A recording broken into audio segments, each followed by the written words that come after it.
Whispers of pain welcomes you. Tonight, listen closely. Because this is the story of a place that couldn't speak for itself, and the girl who refused to let it be silenced. The shelter sat on a quiet corner in Brooklyn, New York. Not the pretty kind of place you see in glossy adoption ads. The paint on the outside walls was peeling. The sign, Brooklyn Paws Rescue, hung a little crooked. In winter, the wind rattled the old windows. But inside it was alive, soft purring, tiny paws on worn linoleum, cardboard boxes turned into castles, old metal cages decorated with paper hearts and hand-drawn names. To most people, it was just a small, overcrowded cat shelter. To one girl, it was everything. Her name was Mia Torres. She was 19, with tired eyes and quick hands. She worked 2 part-time jobs, one at a coffee shop, one at a bookstore, and spent almost every free hour at Brooklyn Paws Rescue. She knew every cat's name. Pumpkin, the orange tabby with one eye, Luna, the black cat who hissed at everyone except Mia, Biscuit, who had been returned 3 times and still ran to the door whenever anyone walked in, old Mr. Whiskers, who slept so deeply they checked his breathing twice a day. Mia didn't have much in her life she could control. Rent was always late. Her mother worked nights. College was a dream written on the back of a grocery receipt. But the shelter, here she mattered. Here she could fix things, clean litter boxes, refill water bowls, calm shaking kittens dumped in a cardboard box outside the door. Here she could save someone, even if they had fur. On a cold Thursday morning in November, the day started like any other. Mia arrived at the shelter with a paper cup of cheap coffee and fingers numb from the Brooklyn wind. She unlocked the front door, flipped the sign from closed to open, and was immediately greeted by the familiar sound, a chorus of meows. "Morning, babies," she whispered, walking in. I know.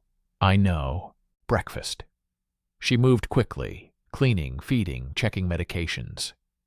Mrs. Green, the shelter's director, arrived a little later, cheeks flushed from the cold, gray hair tucked under a knit hat. "Morning, Mia," she said, smiling. "You're an angel, you know that?" Mia shrugged. "Just on time for once." Mrs. Green was almost 70. She had run Brooklyn Paws Rescue for over 30 years. She knew every vet in the city, every rescue group, every landlord who tolerated pets, and everyone who didn't. She also knew something else. The shelter was always one bill away from disaster. "Hey," Mrs. Green called from the front desk. "Can you grab the donations box from the back? The guy from the pet store is dropping off food later. We should clear some space." "Got it," Mia answered. She headed toward the back office. That's where she saw it. A white envelope on the desk. Heavy, official-looking. The logo of the City of New York printed in the top left corner. It was already opened. The paper inside pulled halfway out. She didn't mean to read it. But then she saw the words. Notice of closure.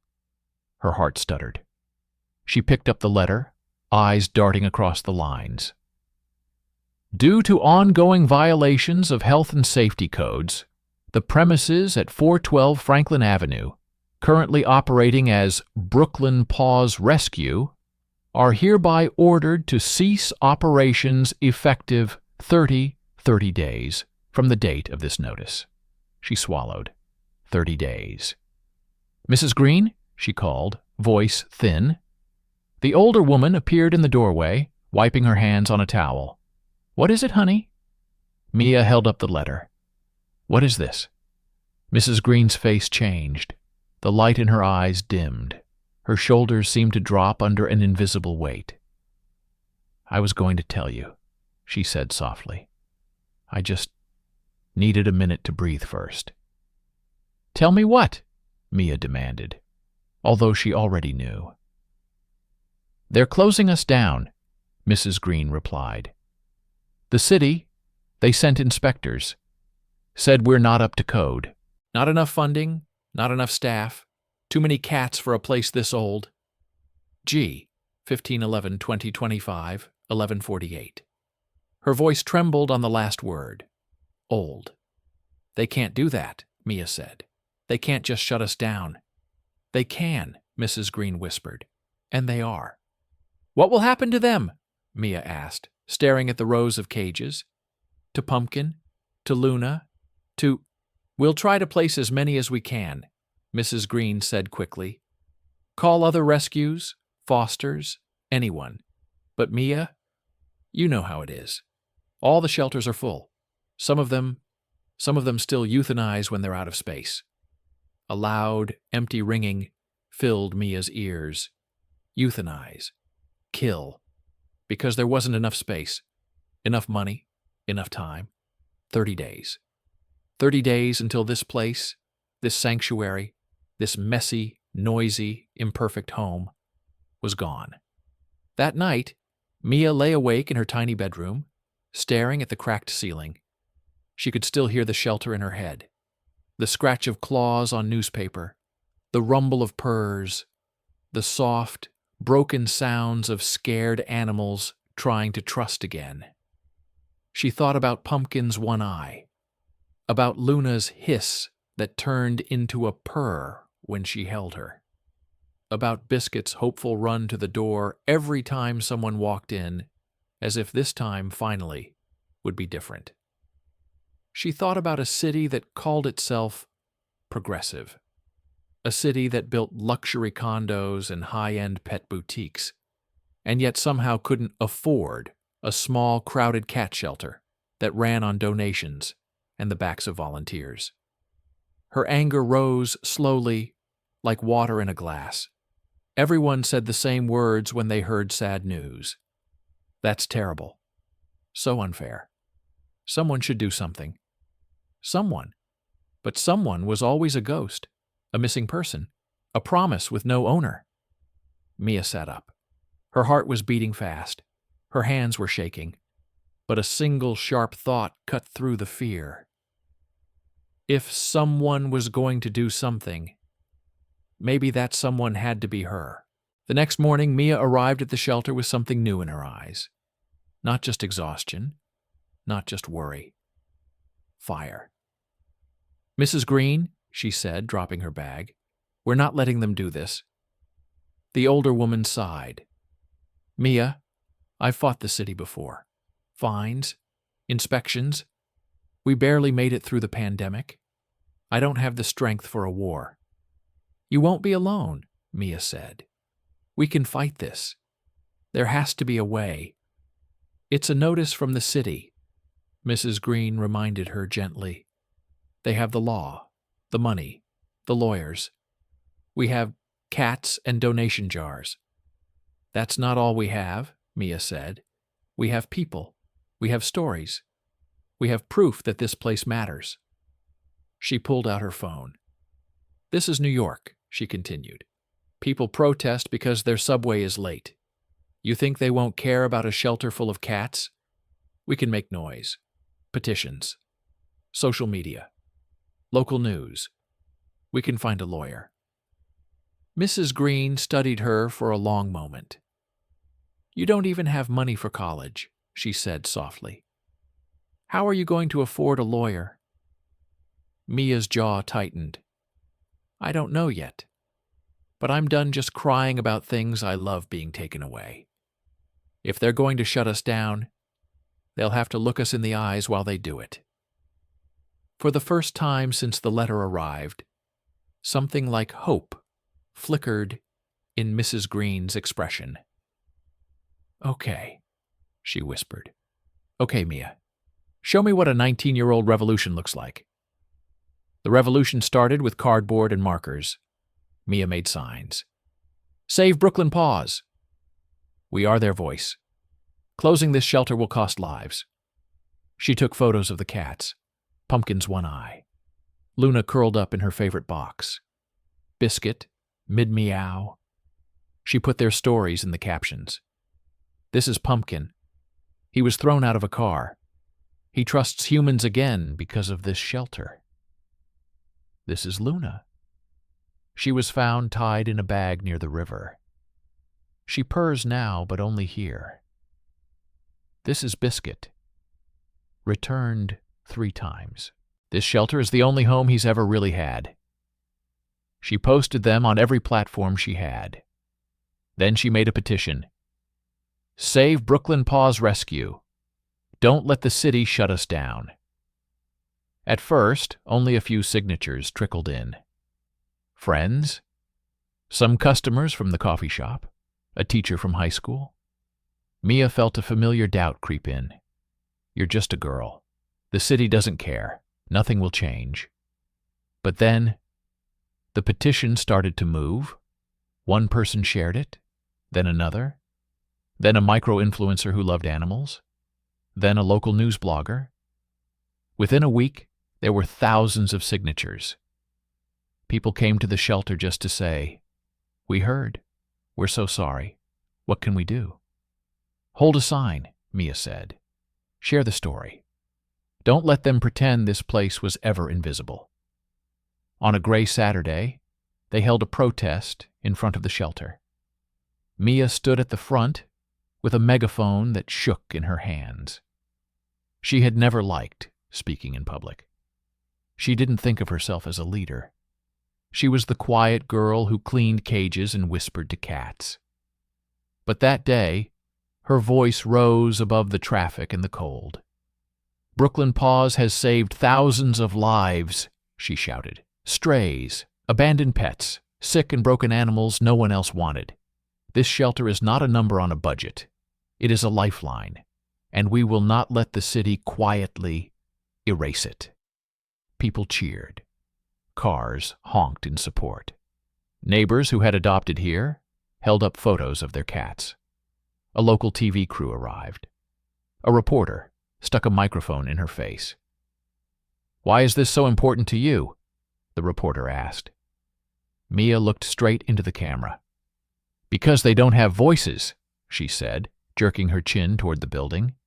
"Because when the city says, we don't have the resources, what they really mean is, it's not a priority. Because if we let them shut down one shelter today, they'll shut down another tomorrow. And because compassion shouldn't be something we only have when it's convenient."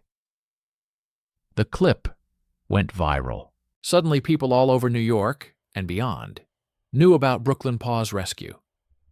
And one of them was a lawyer. Her name was Erica Hall.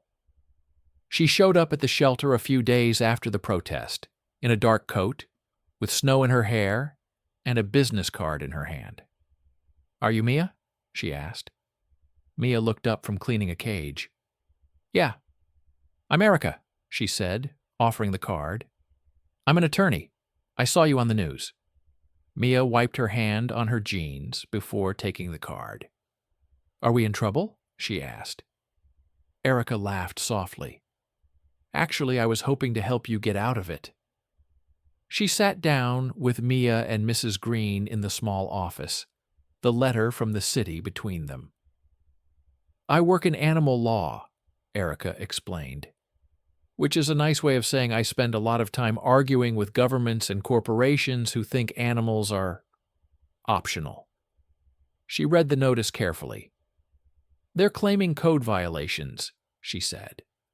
"Overcapacity, sanitation issues, lack of compliance with new regulations." "We're doing our best," Mrs. Green said, voice breaking. "I clean everything. We follow protocols. But sometimes we get 20 cats in 1 week. Where are they supposed to go? Back on the street?" "I know," Erica said. "And I think we have an argument." "An argument?" Mia echoed. "We can file for an injunction," Erica explained. "Ask the court to stop the closure while we challenge it. We'll argue that the city is applying standards blindly, without considering the public interest and the lives at stake.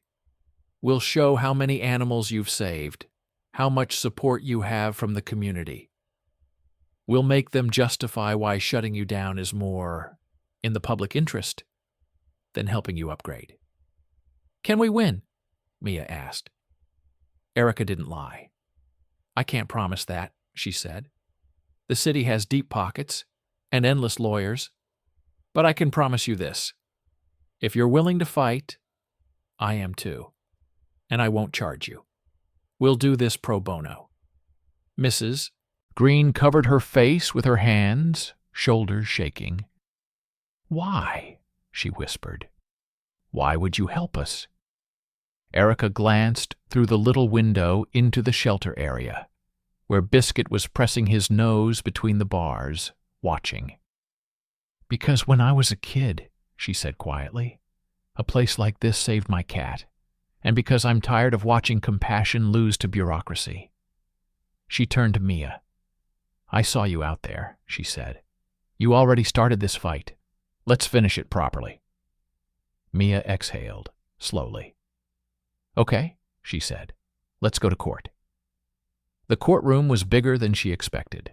Tall ceilings, cold air, benches polished by years of people sitting with their hearts in their hands. On one side sat Mia, Mrs. Green, and Erica, with a worn folder stuffed with photos and documents. On the other side sat two attorneys for the city, their suits perfect, their expressions politely bored. The judge looked down at them over glasses. This is the matter of Brooklyn Paws Rescue versus the City of New York, he said. Petitioners seek an injunction preventing the closure of the animal shelter located at... His voice became a distant hum in Mia's ears. Her heart pounded. Her palms were slick with sweat. What was she doing here? She was just a girl who scooped litter and refilled food bowls. She didn't belong in rooms like this. Then she thought of Pumpkin, of Luna, of Biscuit. If she wasn't here, who would be? Erica spoke first, calm and precise. Your Honor, she said, this is not just about a building. It's about lives.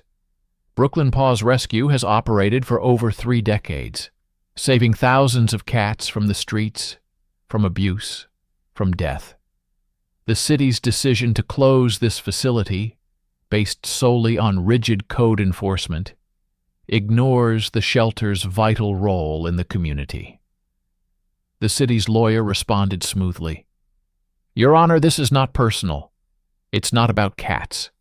It's about public safety and compliance. The shelter has repeatedly failed to meet standards for capacity and sanitation. The city cannot make exceptions simply because a facility is beloved.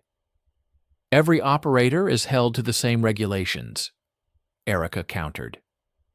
We're not asking for special treatment, she said. We're asking for reasonable accommodation and support. The city has provided grants and assistance to other facilities to help them come into compliance. Brooklyn Paws has received no such offer. Instead, they were served a closure notice. Immediate execution of that notice would result in the displacement and likely euthanasia of hundreds of animals in a city that already struggles with overburdened shelters.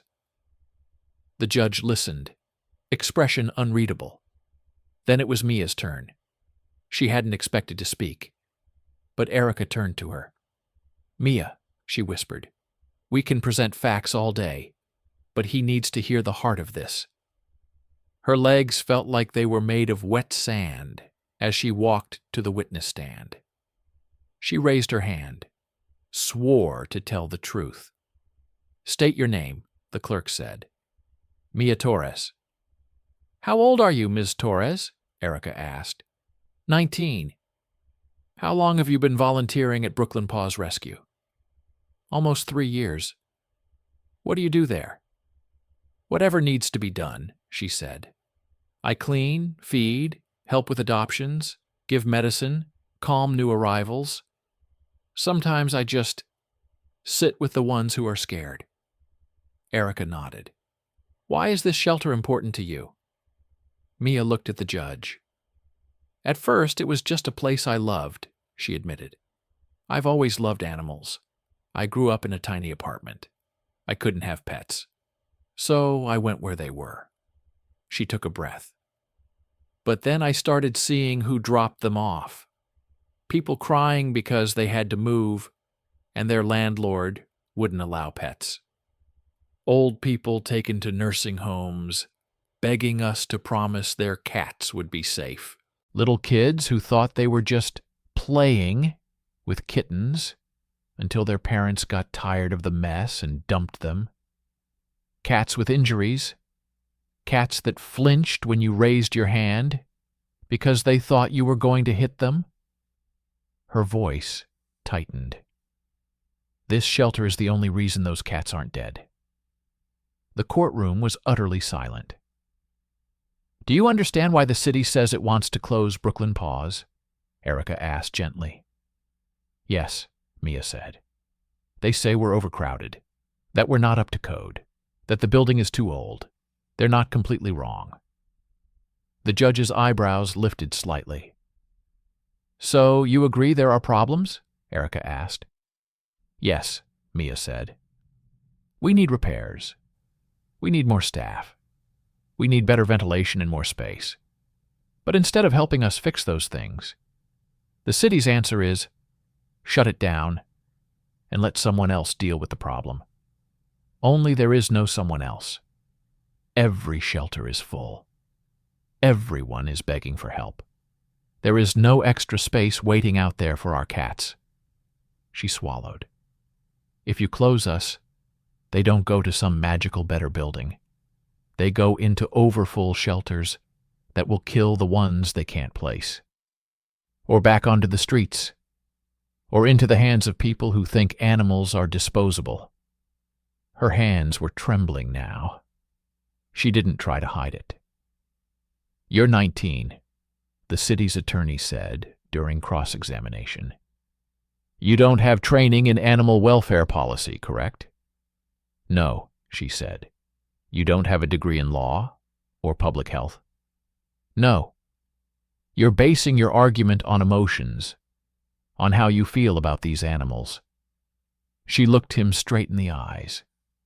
I'm basing it on 3 years of scooping their litter, bandaging their wounds, and seeing what happens when people and systems fail them, she replied. If that counts as emotion to you, that says more about you than about me. Erica hid a tiny smile. The judge did not hide his. The hearing took hours.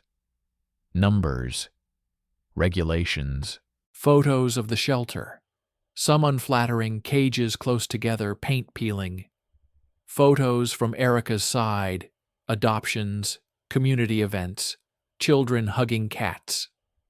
In the weeks that followed, the judge reviewed everything.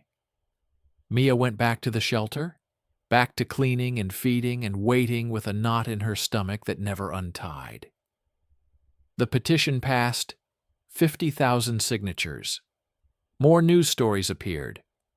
A local council member tweeted support. But the only opinion that mattered now was the one behind the courtroom door. The decision came on a rainy afternoon.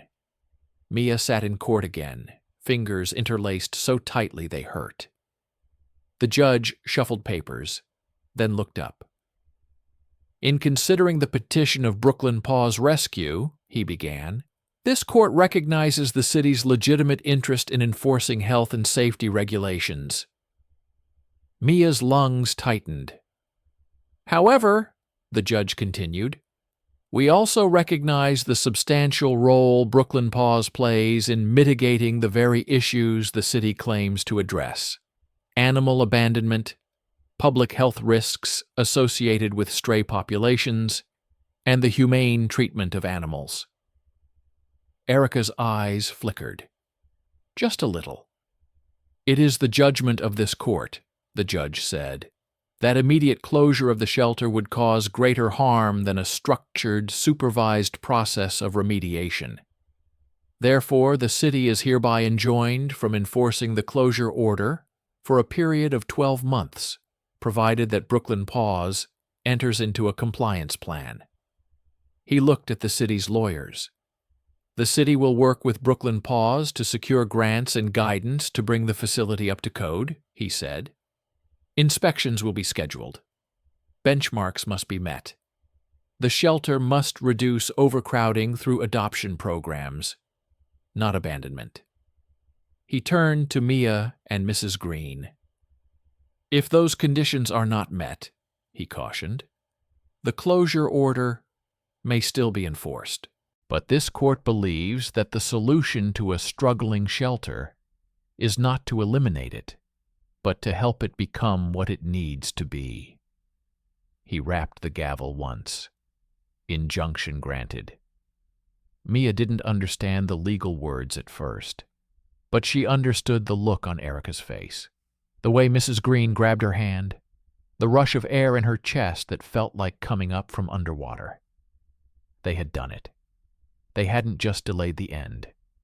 They had bought time, a year, a chance to prove the city wrong. The story spread. Cat shelter in Brooklyn wins court battle to stay open. Teen volunteer helps save life-saving rescue. Judge orders city to work with shelter, not against it. Donations flooded in. Someone set up a fundraiser. Within weeks, there was enough money to patch the roof, repaint the walls, install better ventilation. A local contractor offered work at a reduced rate. A vet clinic volunteered free spay and neuter services for a month to help control numbers. Volunteers multiplied. Some came because they loved animals. Some came because they had seen Mia on the news and wanted to help her fight. Pumpkin found a home. So did Luna. So did Biscuit. Mia cried a little each time they left. Happy tears mostly.